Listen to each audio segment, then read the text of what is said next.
بيبدأ الجزء التاني بمجموعة قرود أذكياء جدا عايشين في الغابة وبيحاولوا يصطادوا غزلان، وبيكون قائدهم القرد سيزر اللي يعتبر أقوى وأذكى قرد فيهم لأنه حررهم من مختبر شركة كانوا بيعملوا عليهم تجارب لزيادة ذكائهم. وأثناء ما كانوا بيصطادوا بيهجم دب ضخم على ابنه وبيعوره، فبيجي سيزر وبيحاول يدافع عنه لحد ما بيجي صاحبه كوبا وبيخلص على الدب بالرمح. وساعتها بيتكلم سيزر مع ابنه وبيقول له فكر قبل ما تعمل حاجة. ولما بيرجع القرود للمكان اللي هم عايشين فيه بيكون القرد موريس قاعد بيعلم الأطفال القراية والكتابة وبيعلمهم أهم قاعدة، وهي إن القرد ما ينفعش يقتل أخوه القرد مهما حصل. في اللحظة دي بيروح سيزر يطمن على مراته الحامل وبيلاقيها خلفت قرد صغير. وفي نفس الوقت بيكون ابنه الكبير بيصطاد سمك في البحر مع صاحبه آش، وأول ما بيدخلوا الغابة بيقابلوا واحد اسمه روكيت وبيكون خايف منهم وبيضرب نار على القرد آش وبينادي على أصحابه. وقتها بيسمع القرود صوت ضرب النار وبيحاصروهم وبيمنعهم سيزر إنهم يعملوا حاجة. فبيقرب عليه واحد اسمه مالكوم وبيعتذر له على اللي حصل، وقبل ما يكمل كلامه بيزعق له سيزر وبيقول له امشوا. فبيخافوا منه وبيركبوا عربيتهم ويمشوا. وساعتها بيتعصب سيزر وبيؤمر كوبا يمشي وراهم ويعرف هم رايحين فين. وقتها بيوصل البشر للمدينة اللي عايشين فيها وبيكون عددهم قليل جدا لأنه انتشر فيروس اسمه فيروس القرود قضى على تلتين البشر على الكوكب، وده بسبب عقار اتعمل على القرود زي ما شفنا في أحداث الجزء الأول. وبعد ما بيعرف كوبا مكان المدينة بيرجع للقرود وبيعملوا اجتماع، وبيكون رأي كوبا إنهم يحاربوا البشر ويخلصوا منهم عشان يحموا نفسهم ويضمنوا إن البشر مش هيأذوهم. وبيقول إن الحرب لو قامت القرود هيخسروا كل اللي هم بنوه ولازم يفكروا في طريقة تانية. فبيتكلم معاه كوبا على انفراد وبيقول له إن البشر حبسوه في المختبر وأذوه ولازم ينتقم منهم ويعرفهم إن القرود أقوياء. فبيقول له سيزر إن ده هيحصل، وبعدها بيجمع جيش كبير من القرود وبيروح لمدينة البشر عشان يثبت لهم قوته، وبيقول لهم إن القرود عاوزين يعيشوا في سلام ولكن هيحاربوا البشر لو دخلوا أرضهم في الغابة. وبعد ما بيخلص كلامه بياخد جيش القرود ويمشوا، وبيكون البشر خايفين القرود يهجموا عليهم. فبيتكلم معاهم واحد اسمه ديفوز وبيحاول يهديهم وبيشرح لهم إنهم راحوا الغابة لأن في سد هناك عاوزين يشغلوه عشان الكهرباء ترجع للمدينة لأن البنزين اللي معاهم هيخلص في خلال أسبوع. وبعدها بيروح يتكلم مع مالكوم وبيعرفوا إنه لازم يشوفوا طريقة يدخلوا بيها الغابة عشان يروحوا للسد. فبيقول له مالكوم إنه هيحاول يتكلم مع سيزر زعيم القرود، ولما بيوصل لمنطقة القرود بياخدوه لسيزر وبيقول له إنه عاوز يوريه حاجة مش أكتر. فبيوافق سيزر وبيروح معاه لحد ما بيوصلوا للسد، وهناك بيقول له مالكوم إنهم عاوزين يصلحوا المولدات اللي في السد عشان يستخدموا الكهرباء ويقدروا يعيشوا في المدينة بتاعتهم في سلام. وبعد شوية بيروح مالكوم يتكلم مع صحابه وبيعرفهم إن سيزر وافق بشرط واحد، وهو إنهم ما يدخلوش الغابة بأسلحة نهائي. وقتها بيتكلم كوبا مع سيزر وبيقول له إن البشر لو صلحوا السد هيكونوا أقوى منهم ويخلصوا عليهم. فبيقول له سيزر إنه مضطر يساعدهم لأنهم ما عندهمش حل تاني، لأنه لو ما عملش كده البشر هيحاربوه عشان يشغلوا الكهرباء بالعافية، وساعتها هيموت عدد كبير من القرود على سبب تافه. فبيتعصب كوبا وبيوري له الجروح اللي في جسمه وبيقول له إن البشر هم اللي عملوا فيه كده ولازم ينتقم منهم. فبينفعل سيزر وبيخليه يركع قدامه، وبعدها بيروح يراقب البشر وهم بيصلحوا السد عشان يضمن إنهم هيمشوا بعد ما يخلصوا. وفي نفس الوقت بياخد كوبا 2 من زمايله وبيروح مدينة البشر وبيتفاجئ إن عندهم مخزن كبير للأسلحة. فبيشوف 2 حراس وبيكونوا عاوزين يخلصوا عليه، بس بيعمل نفسه مش فاهم حاجة وبيخلوه يمشي. وقتها بيكون مالكوم واللي معاه جوه السد بيصلحوا المواسير عشان يشغلوا المولد، بس فجأة بينهار المكان من حواليهم وبيساعدهم سيزر وباقي القرود. وأول ما بيخرجوا من السد بيقرب منهم ابن سيزر الصغير وبيحاول يلعب معاهم، وبعدها بيقف على الشنطة بتاعتهم وبيلاقي سلاح. فبيشوفوا روكيت وبيزعق له عشان يبعد عن السلاح، وبيروح ابن سيزر الكبير يضربه ويبعده عن أخوه. فبيتعصب روكيت وبياخد السلاح وبيهدده إنه هيقتله، وفجأة بيهجم عليه سيزر وبياخد منه السلاح وبيقول لمالكوم أنا مش قلتلكم ممنوع تجيبوا أسلحة، وبيأمره يخرج من الغابة فورا. وبعدها بيرجع سيزر مدينة القرود وبيلاقي مراته تعبانة جدا وعلى وشك إنها تموت ومحدش من القرود عارف يعالجها. وقتها بيرفض مالكوم يخرج من الغابة وبيروح هو وجيسيكا مراته لمدينة القرود عشان يتفاهم مع سيزر. وأول ما بيوصل بيشوفه وهو واقف جنب مراته المريضة وبتقول له جيسيكا إنها دكتورة وتقدر تعالجها. فبيوافق سيزر وبيقول لهم إنه هيساعدهم يصلحوا السد وبيديهم مهلة يوم واحد بس عشان يصلحوه. وبعد شوية بيرجع كوبا مدينة القرود يدور على سيزر عشان يعرفوا إن البشر عندهم مخزن أسلحة، بس مش بيلاقيه وبيقول له ابنه الكبير إنه راح السد مع البشر. فبيروح له كوبا وهو متعصب وبيتهمه إنه بيحب البشر أكتر من القرود لأنه بيساعدهم مع إنهم هجموا على ابنه الصغير. فبيتعصب سيزر وبيهجم عليه وبيفضل يضربه لحد ما بيعتذر له كوبا وبيفكروا بقاعدة إن القرد ما بيقتلش أخوه القرد. تاني يوم بيروح كوبا مخزن الأسلحة بتاع البشر وبيقعد يهزر مع الحراس اللي هناك عشان يأمنوا له، وفجأة بياخد منهم السلاح وبيخلص عليهم وبيبان كده إنه بيخطط لحاجة. وبالليل بيقدر مالكوم واللي معاه يصلحوا السد أخيرا وبيشغلوا كهرباء في المدينة. وأول ما بيرجع سيزر مدينة القرود بيلاقوا مراته خفت وبقت كويسة، وفجأة بيتسحب كوبا وبيضربه بالرصاص، وبيقع سيزر في الغابة قدام القرود اللي بيكونوا مش عارفين مين اللي عمل كده. فبيسيب كوبا السلاح وبيقول للقرود إن البشر هم اللي قتلوا سيزر ولازم ينتقموا منهم، وبيهجموا على المدينة بتاعتهم فورا. وفعلا بيهجم القرود على المدينة وبيسرقوا مخزن الأسلحة. وساعتها بيروح كوبا يتكلم مع ابن سيزر الكبير وبيديله سلاح عشان ينتقم لأبوه. وبعدها بتبدأ الحرب ضد البشر وبيكسب القرود وبيسيطروا على المدينة. وفي نفس الوقت بيكون مالكوم وعيلته في الغابة بعد ما هربوا بالعافية من القرود، وبيلاقوا سيزر واقع على الأرض ولسه عايش. فبياخدوه في العربية بتاعتهم وبيقول لهم إن كوبا هو اللي عمل فيه كده، وبيقرروا ياخدوه المدينة عشان يعالجوه بسرعة ويخرجوا الرصاصة من جسمه. وقتها بيمسك كوبا واحد من البشر وبيؤمر القرد آش إنه يخلص عليه، بس آش بيرفض وبيقول له إن سيزر لو عايش هيرفض إنه يعمل كده. فبيتضايق كوبا وبيرميه من فوق المبنى، وبيقول للقرود إن سيزر خلاص مات وهو الزعيم بتاعهم الجديد، وبيأمرهم يحبسوا البشر كلهم. في اللحظة دي بيكون سيزر في طريقه البيت ويل اللي رباه وهو صغير، وأول ما بيوصل بتقول جيسيكا لمالكوم إن سيزر لازم يعمل عملية فورا وبتخليه يروح يجيب الأدوية. وقتها بيكتشف ابن سيزر إن كل صحاب أبوه محبوسين، وبيعرف من القرد موريس إن كوبا هو اللي حابسهم عشان رافضين ينفذوا أوامره. وبعد شوية بيروح مالكوم يجيب العلاج وبيلاقي القرود محاصرين المبنى اللي هو فيه، فبيحاول يستخبى منهم وبيلاقي ابن سيزر شافه وبيقرب ناحيته، فبيقول له إن أبوه لسه عايش وبياخده معاه عشان يشوفه. وبيحكي له سيزر اللي حصل، فبتقطعه جيسيكا وبتعمل له العملية. وبعد ما بتخلص بيقول سيزر لابنه إنه كان غلطان لما وثق في كوبا من البداية عشان قرد زيه، لأنه كان شايف إن القرود أفضل من البشر بمراحل، ولكن اكتشف إنه كان غلطان وإن القرود والبشر متشابهين في كل حاجة، وزي ما في قرد طيب في قرد شرير. فبيروح ابنه يساعد صحابه اللي كوبا حابسهم وبيخرجهم عشان يساعدوا أبوه. وساعتها بيفتكر سيزر ذكرياته في البيت وبيشوف فيديو ليه وهو صغير لما كان ويل بيهتم بيه وبيعلمه لغة الإشارة. فبيشوف صحابه هم جايين وبيعرف منهم إن كوبا موجود عند البرج اللي في مركز المدينة،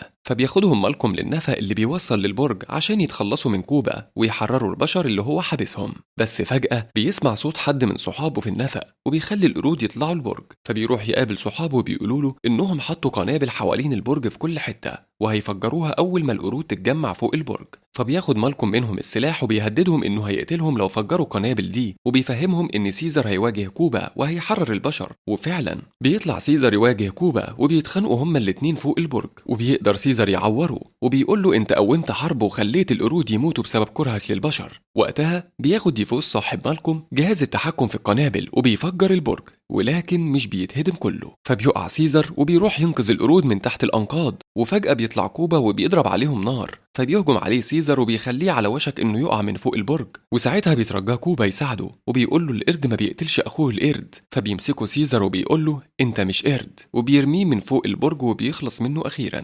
وبعد شوية بيجمع القرود عشان يرجعوا الغابة، وبيقول له مالكوم إن أصحابه طلبوا المساعدة من الجيش وبيعرفوا إنه لازم يهرب بسرعة لأن في كتيبة جيش جايين يقضوا عليهم. فبيشكروا سيزر على مساعدته ليه وبيودعه ويمشي. وهنا بيخلص الجزء الثاني.